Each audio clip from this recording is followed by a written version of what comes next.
tanta actualidad porque ya no hay muchos casos de fiebre reumática. Pero lo que vamos a ver más bien son secuelas de fiebres reumáticas. Eso van a ver mucho. Y es bueno entender qué pasó con esas personas que ustedes están tratando, examinando por fiebre reumática anterior. Para saber fiebre reumática es bueno primero revisar qué son los estreptococos. Ellos son bacilos gram positivos, en pares o cadenas, a veces crecen sin oxígeno, no forman esporas, no tienen catalasa y no se pueden mover. Bueno, esto lo hemos aprendido en farmacología, en bacteriología. Pero cuando uno habla de estreptococo beta hemolítico del grupo A o estreptococo piógenes, está hablando de 3 clasificaciones. Estreptococo beta hemolítico del grupo A es otra y estreptococo piógenes es otra. Si ustedes ven la clasificación de hemolítico, por ejemplo, corresponde a esta clasificación. A los estreptococos, cuando uno los cultiva en agar sangre, algunas colonias crecen produciendo un halo verde alrededor. ¿Por qué? Porque han hidrolizado en forma incompleta la hemoglobina. A ellos se los llama alfa-hemolíticos o viridans también, por el halo verde son los estreptococos viridans. La mayoría son así. Hay otros que crecen y producen una hemólisis completa alrededor de la colonia. Se llaman beta-hemolíticos. Y otros que no producen hemólisis se llaman los gamma-hemolíticos. Entonces, hay una clasificación que los clasifica de acuerdo al grado de hemólisis que producen. Alfa-hemolíticos, beta-hemolíticos, gamma-hemolíticos. Es una clasificación muy conocida. Aquí tienen los alfa-hemolíticos, algo verde alrededor, hemólisis incompleta. Aquí tienen los beta-hemolíticos, un ejemplo aquí lo tienen, un beta-hemolítico. Nada de verde alrededor, ha producido hemólisis completa alrededor de la colonia. Ahí tienen los gamma-hemolíticos, que prácticamente no producen hemólisis, ¿no? Están los alfa-hemolíticos, beta-hemolíticos y gamma-hemolíticos. Otra clasificación es la clasificación de Rebecca Lancefier. Esto data ya de 1933. Él encontró que había muchos estreptococos. Bueno, al principio no tantos, ¿no? Pero de uno a otro lo que variaba era el polisacárido de su pared. Y los clasificó como A, B, C, D, E, F, hasta la G nada más. Y iban variando en su composición de la pared, el antígeno polisacárido que tenían. Vean, el del A, por ejemplo, tenía rhamnosa en acetilglucosamina, el del B, rhamnosa glucosamina, y etcétera, etcétera. Y otra clasificación es de acuerdo al lugar donde se ha podido descubrir a estos estreptococos. Por ejemplo, el A ha sido en pus, por eso se llama piógeno. Es como un apodo esto. Es el mayor causante de faringitis, piodermitis y del tema que vamos a llevar ahora, de fiebre reumática aguda o de glomerulonefritis postestreptocócica. El B se llama Galactiae porque ha sido obtenido en un absceso de mama.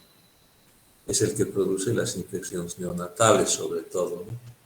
Y vean, el C, el B tienen diferentes orígenes en cuanto a su aislamiento, simitis, polis, ya sea del caballo, de las reses, de los gatos, etcétera, etcétera. Y cada uno tiene su importancia en producir infecciones no tan frecuentes desde el C, pero como los del A y del B, ¿no? Pero pueden producir faringitis, endocarditis. Ahora, el del grupo A, del grupo B, del grupo C, del grupo C y del grupo F son beta-hemolíticos. La mayoría de los 23 serotipos que hay, o serogrupos, son prácticamente alfa-hemolíticos o no hemolíticos, o sea, gamma-hemolíticos. O sea, esa es la clasificación, las 3, de acuerdo a la hemólisis, de acuerdo al polisacárido antígeno de pared y de acuerdo al origen, o sea, al apodo que tiene. Porque el apodo se debe más que todo al lugar de donde ha sido obtenido o de la especie que ha sido obtenida. Y cada estreptococo tiene diferentes enfermedades a producir. En el estreptococo del grupo A, o sea, nos vamos nosotros a revisar al A, que es un beta hemolítico, y se lo llama también piógenes. En él hay una proteína, la proteína M, que son como unos pelos que salen desde la membrana hacia el exterior, si se fijan aquí más o menos. Si lo vemos mejor, son así, una especie de filamentos compuestos por aminoácidos que van saliendo desde la membrana hasta el exterior del estreptococo. Lo importante es que dentro del estreptococo del grupo A, que es un componente de los 23 serotipos, uno de ellos, hay variaciones en esta proteína. La proteína M puede variar acá, en esta parte. ¿Y cuántas veces puede variar? 124 veces. Por lo tanto, ¿cuántos serotipos de estreptococo del grupo A tenemos? Tenemos 124 serotipos. Interesante esto porque hemos visto estreptococos, ¿cuántos grupos hay? 23, de la A a la B chica. Del grupo A, ¿cuántos serotipos hay? 124. Esto es importante porque a cada estreptococo de este grupo, de acuerdo a la variante de esta proteína en este sector, se le llama ya sea M1, M2, M3, hasta el M124.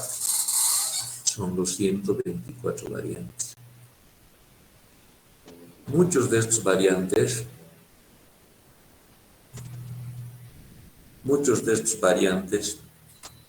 producen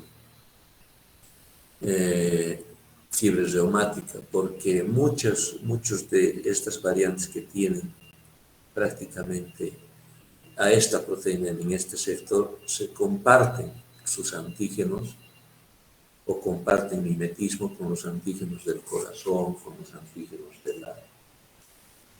de las articulaciones, de la piel, de la base del cerebro. Los más frecuentes que vamos a ver, por ejemplo, este estreptococo M1 es uno de los más frecuentes. M1.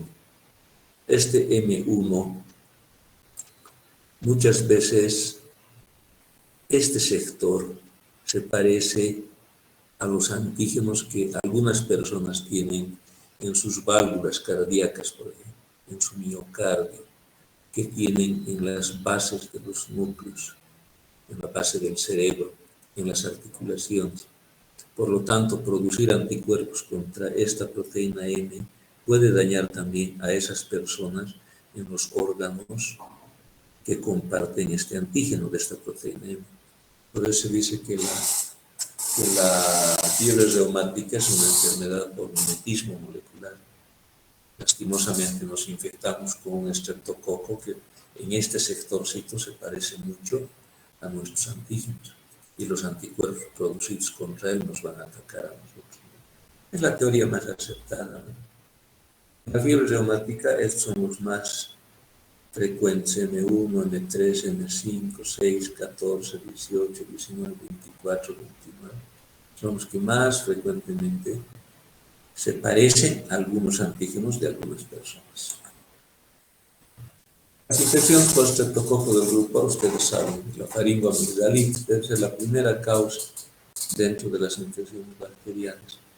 Infecciones de piel también, el impétigo, la celulitis erisipela, junto al estafilococo aureus. También puede producir, menos frecuentemente, adenitis, linfangitis, miositis, fasciitis, otitis, sinusitis, neumonía, meningitis, endocarditis. A nosotros nos interesa en esta clase la faringoamigdalitis, porque secundaria a una infección por faringoamigdalitis es que se produce la fiebre reumática.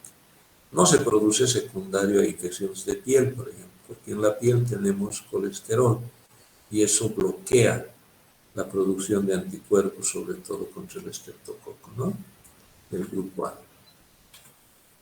Ahora, dentro de la etiología, entonces, de la fiebre reumática, adentrándonos ya en la etiología, debemos conocer de que se dice que es una infección, la fiebre reumática posinfecciosa, es posinfecciosa a una infección por amigdalitis por estreptococo del grupo A, ¿verdad? Eso todos saben. ¿Y por qué se ha llegado a esa conclusión? Porque el 75% de los que tienen fiebre reumática tienen evidencia de haber tenido una infección respiratoria alta previa, 2 semanas, 3 semanas antes. La edad de la fiebre reumática, la edad en que se produce fiebre reumática, más o menos es entre los 5 y los 15 años. Las infecciones respiratorias altas por estreptococo del grupo A también es frecuente entre los 5 y los 15 años. Ahora, el usar antibióticos contra este estreptococo que está produciendo infección respiratoria alta, aguda, ha disminuido la incidencia de fiebre reumática, ¿no? O sea, estos son datos que hacen sospechar que es una infección o es una afección posinfecciosa a estreptococo del grupo A. Hemos hablado que los serotipos más frecuentes, el más frecuente es el M1, de los M's, de los 124 M's que hay, y pasando por el M3, M5, M6, 14, etc. Ahora, también hemos hablado hace rato de que las infecciones por estreptococo del grupo A que se originan en la piel, o sea, las piodermitis, no van a dar lugar a la fiebre reumática, porque en la piel hay el colesterol que bloquea la capacidad inmunógena que tiene el estreptococo del grupo A. La patogenia es bien interesante, porque si ustedes analizan, tenemos a un huésped susceptible. Este huésped susceptible necesita infectarse varias veces con estreptococo del grupo A, e incluso que no sea del A, e incluso que sea del C, del G. Lo importante es que estas infecciones por estreptococo del grupo C, del grupo G, y si es del A por cualquier serotipo M, produce cebamiento. Eso hace conocer al organismo los antígenos de cualquier estreptococo. Y este paciente que ha tenido varias infecciones en las amígdalas, seguramente lo que va a hacer es, alguna vez se va a encontrar con el estreptococo específico para él, ese estreptococo con el cual comparten su proteína N sus antígenos. En ese momento va a haber mimetismo molecular. Ya en el mimetismo molecular se produce una persona ya cebada. Este mimetismo molecular va a hacer que también se activen los linfocitos T y B, se produzcan anticuerpos, células T, reactivas contra el estreptococo y que en forma cruzada, porque hay mimetismo molecular, van a producir la fiebre reumática aguda. Entonces, no es que la primera vez uno se infecta con estreptococo del grupo A, el más adecuado, y hace fiebre reumática, sino que hay varias infecciones todavía para el cebamiento molecular. Y cuando uno se encuentra con ese estreptococo específico, que tiene la proteína N muy parecida a los antígenos de esta persona, de este huésped, es que se produce el mimetismo molecular, la activación del sistema inmune y la fiebre reumática aguda. A partir de aquí uno tiene que cuidarse, ¿no es cierto? Porque varias veces puede ser fiebre reumática, puede haber episodios recurrentes, y lo que puede dañar en forma grave al corazón se llama la cardiopatía reumática.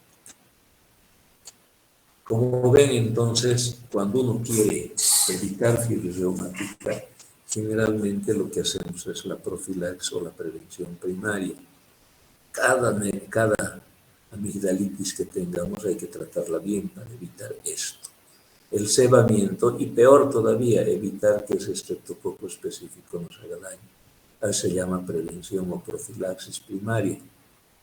Cuando ya hemos tenido fiebre reumática aguda, ¿qué es lo importante? No repetir las fiebres reumáticas para que nos dañe el corazón. Entonces, aquí tenemos que evitar dando penicilina por muchos años. Cada 3, cada 4 semanas se da penicilina para evitar el nuevo contacto con el estreptococo. y evitar así la cardiopatía reumática. En esta gráfica, por ejemplo, aquí tienen el epitelio de la faringe, donde los estreptococos son captados por las células B que producen anticuerpos. Hay anticuerpos que atacan, por supuesto, al estreptococo, pero en forma cruzada también a nuestro corazón, cerebro, articulaciones y piel, ayudado siempre por la presentación de estos antígenos a las células T y colaboración con los B, ¿no es cierto? Entonces también se producen células T reactivas de reacción cruzada. Ahora, cuando hablamos de la etiopatogenia, realmente así, claro, 100% no existe el mecanismo. Se supone que el cebamiento es importante antes de producir fiebre reumática, lo que hemos hablado. Hace rato les he dicho que el estreptococo del grupo C y del IG no solamente de la pueden cebar. Antes se pensaba que la streptolicina del estreptococo del grupo A producía la citotoxicidad en esos órganos.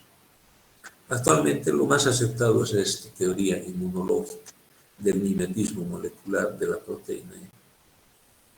Eso que dice de que yo tengo, por mala suerte, algunos antígenos en mi corazón, en mis núcleos basales, en mis articulaciones, antígenos que se parecen mucho a algunos antígenos de algún estreptococo. En el momento en que yo me infecte con ese estreptococo, que se parece mucho a mis, que tiene además proteína N, que se parece mucho a mis antígenos, seguramente estoy propenso a hacer una fiebre reumática. También han pensado de que puede haber mimetismo con la membrana, con carbohidratos, con el ácido hialurónico de la cápsula, y esto en relación con los antígenos. Pero lo más aceptado es la proteína N, ¿no? Con los antígenos. Es faringoamigdalitis, donde uno ve pus, donde uno ve congestión de la faringe, y no hay dónde perderse, que son faringitis estreptocócicas, son las que nos llevan a esta enfermedad que a veces es mortal, ¿no? Ahora, la incidencia ha variado. Hace rato les decía, ya no es tanta actualidad esto del estreptococo de la fiebre reumática.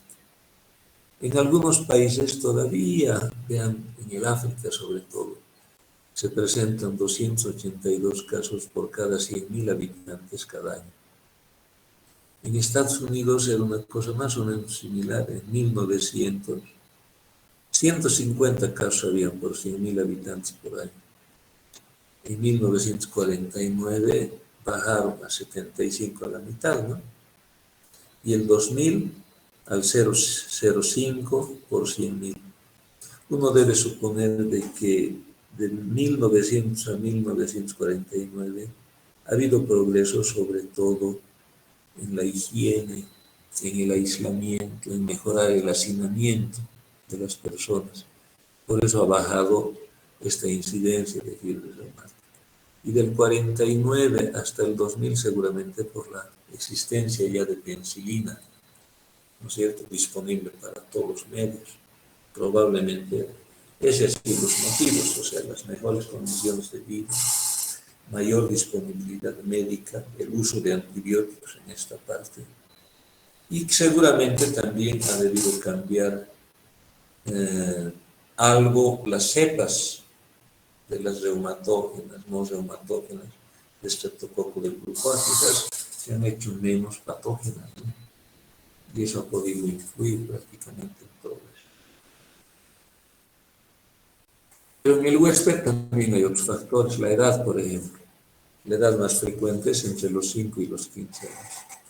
El tener fiebre reumática anteriormente predispone también a futuros cuadros de fiebre reumática. Sí.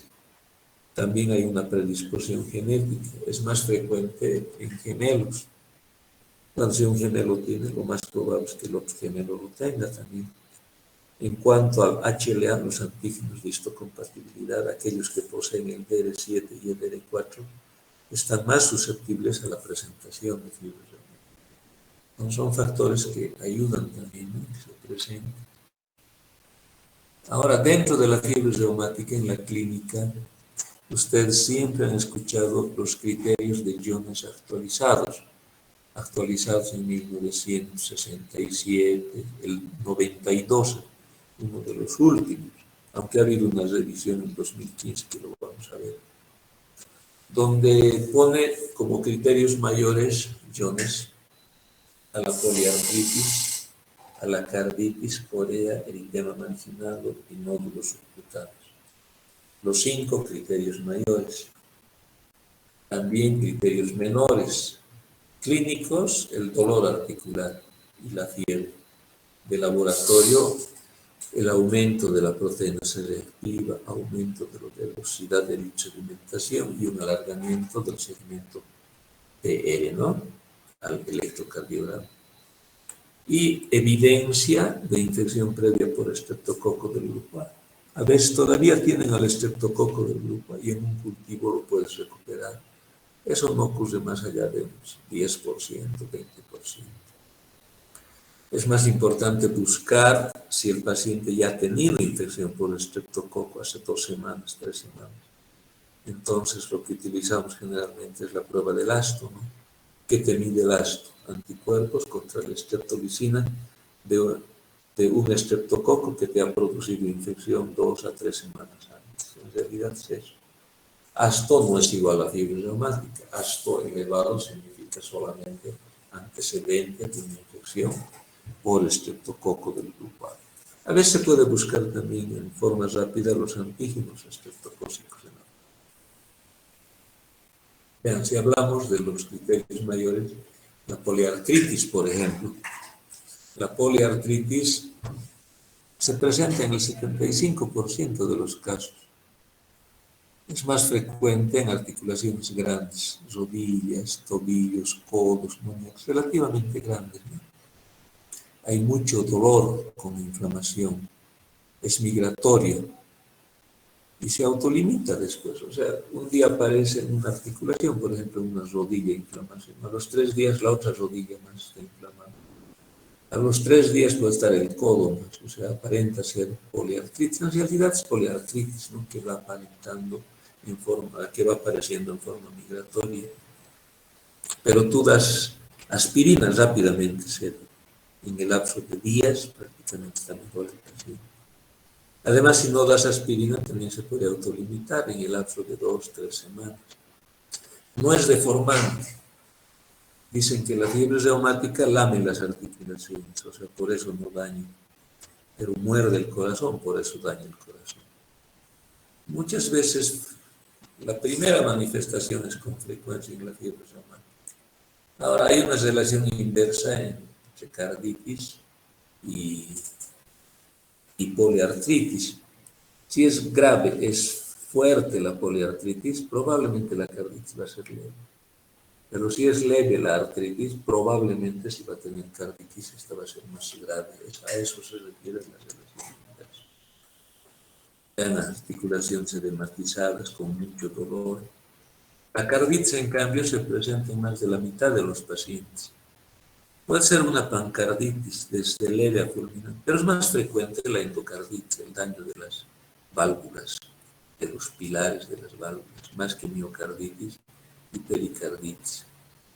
¿Qué válvula es la más comprometida? La mitral, así, solo mitral en forma general. En un principio con insuficiencia que te lleva a la estenosis. Después, en orden de importancia, viene la mitral mezclado con la aórtica. Es raro en el lado derecho. Aórtica pura, por ejemplo, es raro en el lado derecho, pero es más raro. Y esto evoluciona en forma progresiva y crónica, ¿no es cierto? Sobre todo cuando vas haciendo varios episodios de fiebre reumática. E incluso te predispone a que hagas endocarditis infecciosas posteriormente. Hay una estenosis mitral, destrucción de los pilares de las válvulas mitrales. Es una estenosis, vean cómo se destruye. Las imágenes en radiografía, por una cardiomegalia global de los pacientes. En una ecografía hay el reflujo, la regurgitación a través de la válvula mitral, producto de una insuficiencia mitral. La corea La corea es otra de las manifestaciones de los criterios mayores. Generalmente son movimientos involuntarios en vigilia que no se presentan en muchos, en el 10 a 15%. Son movimientos incoordinados, bilaterales, solo cuando está despierto el paciente. Son pacientes que lloran, ríen, una labilidad emocional pero terrible. Con un periodo de incubación largo, no es de 2 a 3 semanas como la carditis, generalmente 2, 3 meses después de la infección recién se presenta. Y generalmente no deja secuelas tampoco. También tenemos el eritema marginado, en unos cuantos se presenta. Hay lesiones maculares, eritematosas, que les voy a mostrar ser finosas, con centro pálido, no son pruriginosas. Más frecuente en el tronco y en las extremidades. Perdona la cara, eso sí. Y los nódulos subcutáneos son más infrecuentes todavía, alrededor de 1 centímetro de diámetro, en la superficie de extensión de los tendones, cerca de las proteínas. Si queremos ver, aquí vemos. Eritema marginado, aquí serpentiginoso, tipo anular, se va presentando de esa manera. Vean, hasta como placas o levantadas. Se fijan bien ahí. Ahí tienen un paciente con eritema marginado por fiebre reumática. Y los nódulos, a veces en la superficie extensora, las articulaciones. ¿Ya? Estos también tienen presentación tardía, 2, 3 meses después de la infección por estreptococo, igual que la corea. Aquí pueden ver ustedes. Momento de la infección con estreptococo, entre las 2 y las 3 semanas generalmente se produce la poliartritis, la carditis, el eritema marginal. Pero la presencia de corea y nódulos subcutáneos es más allá de los 2 meses, o alrededor de los 2 meses. Ahora, hay criterios menores, decíamos. Las artralgias, por ejemplo, sin tener artritis. La fiebre de más de 38.8, que ha cambiado un poquito, vamos a ver. La proteína C reactiva elevada, la velocidad de eritroalimentación acelerada, el PR alargado, que te indica bloqueo primario, pero no te predice secuelas. Ahora, en la fiebre reumática también es importante, y es una cosa que se necesita para hacer el diagnóstico. Evidencia de que has tenido una infección por estreptococo del grupo A. Y eso lo puedes hacer porque todavía podrías encontrar al estreptococo en un cultivo, en 10 a 20% de los casos, o sus antígenos, por ejemplo, a través de un látex, de un ELISA. Más frecuentemente lo que hacemos es buscar el ASTO, los anticuerpos contra la streptolicina, que en el 80% de estos pacientes con fiebre reumática se encuentran elevados. Ahora, la infección ha sido hace 2 semanas, 3 semanas, entonces los anticuerpos anti-streptolicinos, el ASTO, se encuentran muy elevados en el momento en que se produce. Pero tener ASTO elevado, les vuelvo a repetir, no es igual a fiebre reumática. Tener ASTO elevado es igual a haber tenido una infección por estreptococo del grupo A, nada más. Puedes buscar también anticuerpos contra la DNasa B, antihialuronidasa. Ahora, en el diagnóstico utilizas todo eso que hemos revisado. Hasta 1992, para la probabilidad de fiebre reumática se usaban estos criterios. Tienes 2 mayores más 1 menor, con evidencia de infección por estreptococo del grupo A, así es el diagnóstico de fiebre reumática. Por ejemplo, carditis con artritis, más 1 menor, fiebre, más ASTO positivo, elevado, listo, tenías el criterio para pensar en fiebre reumática aguda. A veces uno solo mayor, una carditis o una artritis nada más, pero tenía artralgias y tenía fiebre, y sí evidencia de infección por estreptococo. Cuando el paciente tiene corea o una carditis que no se sabe por qué, además que no molesta, indolente, para eso no requiere evidencia de infección por estreptococo para hacer el diagnóstico. Porque a veces el ASTO, por ejemplo, ya se ha vuelto normal, porque la corea se presenta meses después de que ha habido la infección, ¿no? Ahora, para episodios recurrentes, si un paciente ha tenido un episodio recurrente. Porque ya tenía fiebre reumática, más un criterio mayor o varios menores, más evidencia de infección, también puede ser diagnóstico. Esto ha cambiado un poco, un poquito más complicado. Para todas las poblaciones de pacientes con evidencia, aquí estos, los que vamos a revisar, ya tienen evidencia previa de infección por estreptococo del grupo A. Por ejemplo, diagnóstico, para hacer un diagnóstico de fiebre reumática aguda inicial, necesitas 2 manifestaciones mayores, suficiente. O una manifestación mayor más 2 manifestaciones menores. Pero para ser recurrente necesitas solo 2 mayores, igual que acá. O una mayor más 2 menores, igual que acá.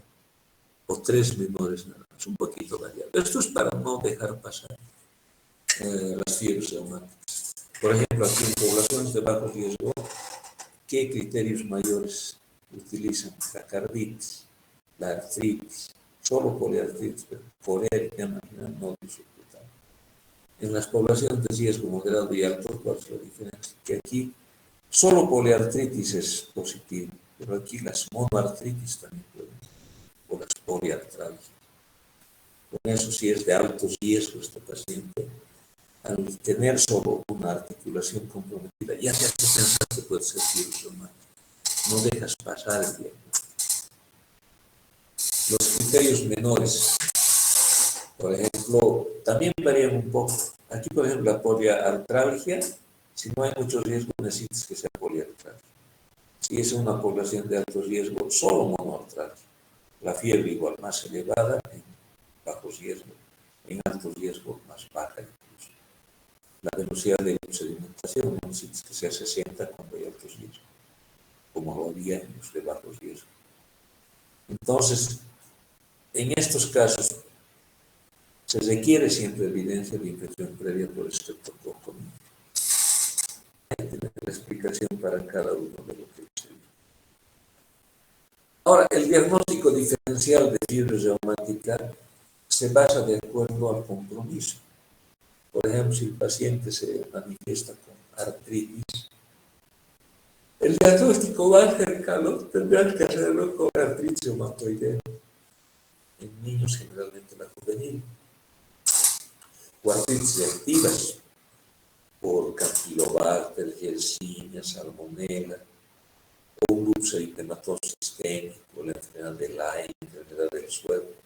Pero si el paciente tiene compromiso, más bien la carditis, compromiso cardíaco, las miocarditis virales, el diagnóstico diferencial, las pericarditis virales, las endocarditis bacterianas sobre todo, la enfermedad de Kawasaki, cardiopatías congénitas, el prolapso mitral. En cambio, si el paciente solo tiene corea, esos movimientos repetitivos, incoordinados, tendrás que hacer el diagnóstico con la corea de Huntington, con la enfermedad de Wilson, el lupus eritematoso, la parálisis cerebral. Entonces, el diagnóstico diferencial de acuerdo al síntoma principal que presenta el paciente. Y en el tratamiento, ¿qué haces cuando tienes un paciente con fiebre reumática? Reposo.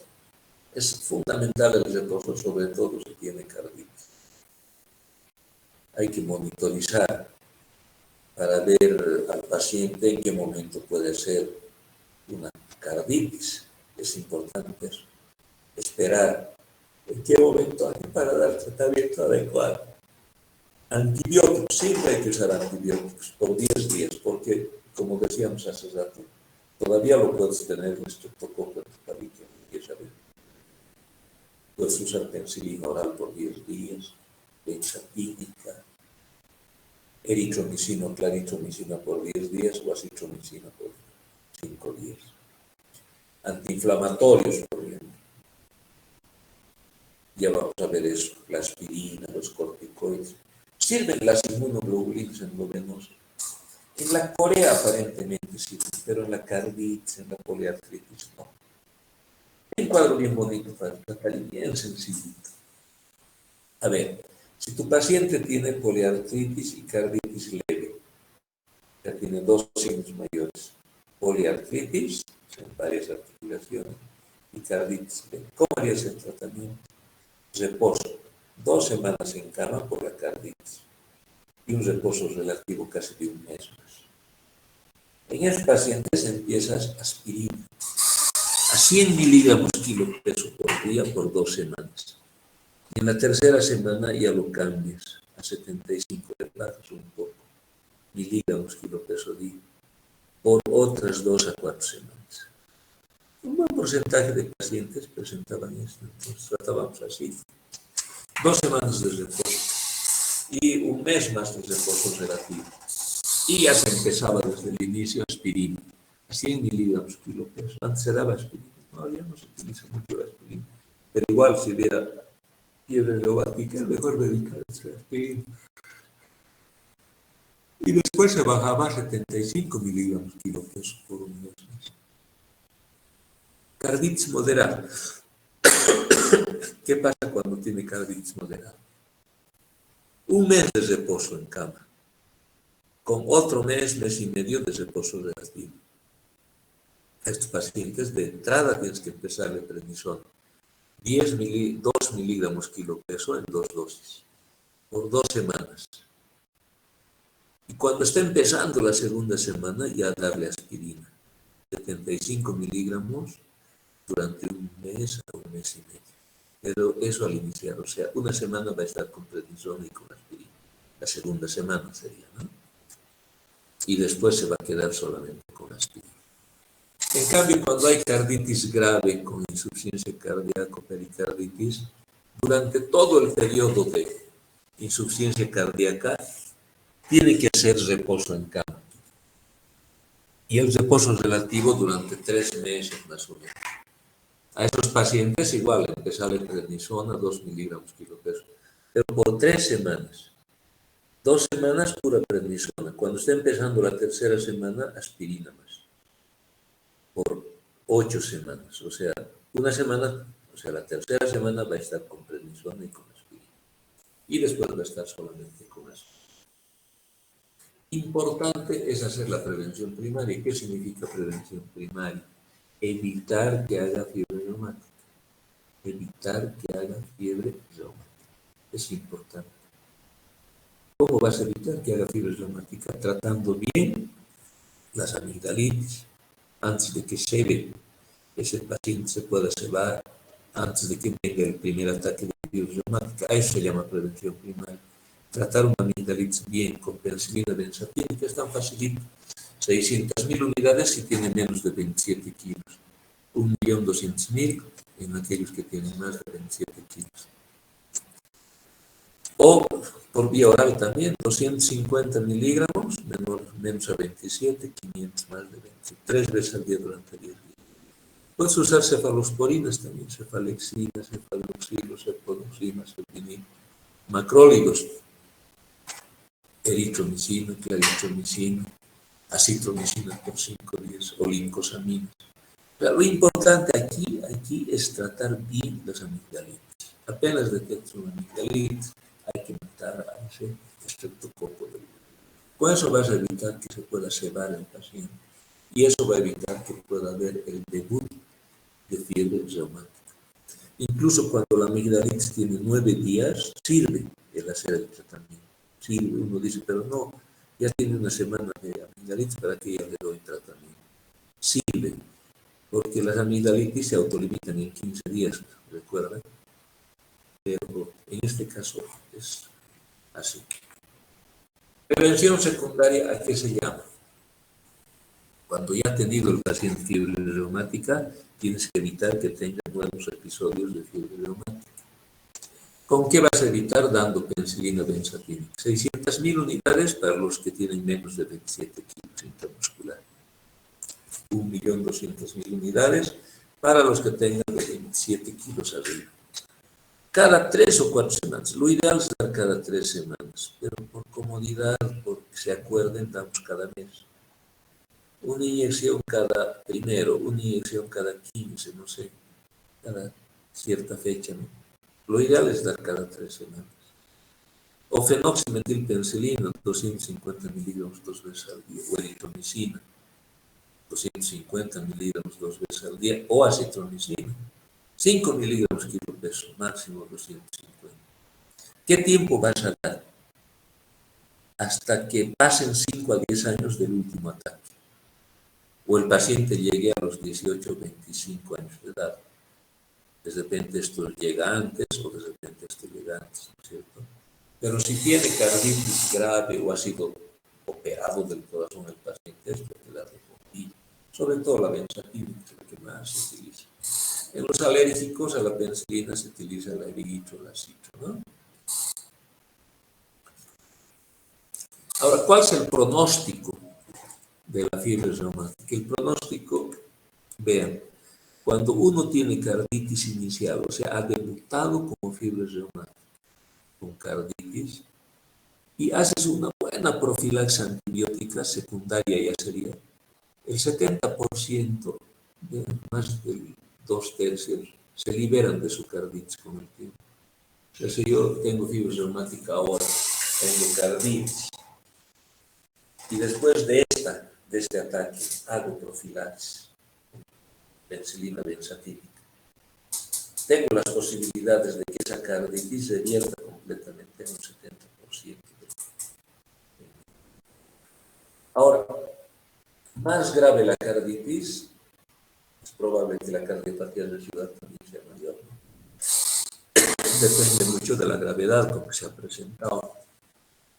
Si yo tengo carditis en el primer ataque y permito tener otros ataques de fiebre reumática, la posibilidad de que haya carditis también aumenta, ¿no? Antes de los antibióticos, el 75% de las recidivas de fiebre reumática, bueno, se producían 75% de recidivas. De estos, vean, la mitad el primer año, 10% en los siguientes 5 años. O sea, de los 75, el 50% en el primer año. Claro, si no había antibióticos, yo hacía fiebre reumática ahora, tenía un 75% de recidiva, más probablemente en el primer año que en los siguientes 5 años. Ahora, cuando uno presenta corea pura, has tenido los movimientos, te han diagnosticado fiebre reumática, pero no has tenido carditis, no has tenido artritis. No creas que la siguiente vez que tengas corea no vas a presentar carditis. Puedes presentar carditis, por eso se hace profilaxis antibiótica también. En los siguientes 20 años puedes hacer cardiopatía reumática. Como ven, ese es el tema que hemos llevado ahora. Un tema bien sencillito, he tratado de hacer lo más sencillo posible para que puedan entender, ¿no? ¿Tienen alguna pregunta?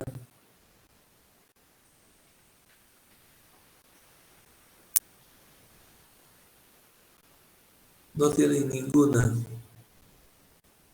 Bueno, chicos, nos vemos en 2 semanas, creo, para darles rabia y... Doctor, tengo una pregunta. Dime. Doctor, ¿siempre puede afectar a la válvula mitral o también puede afectar a las válvulas tricúspides? Lo más frecuente es a la mitral. Lo que sigue es combinado mitral con aórtica. Menos frecuentemente aórtica pura. Y menos frecuente que sea tricúspide, que sea pulmonar. Eso es rarísimo. Lo más frecuente es la mitral. Y debuta siempre como insuficiencia. Y cuando ya hay daño con cicatrización, hacen estenosis, ¿no? Pero sí lo más frecuente. Cuando hay carditis, casi siempre es eso.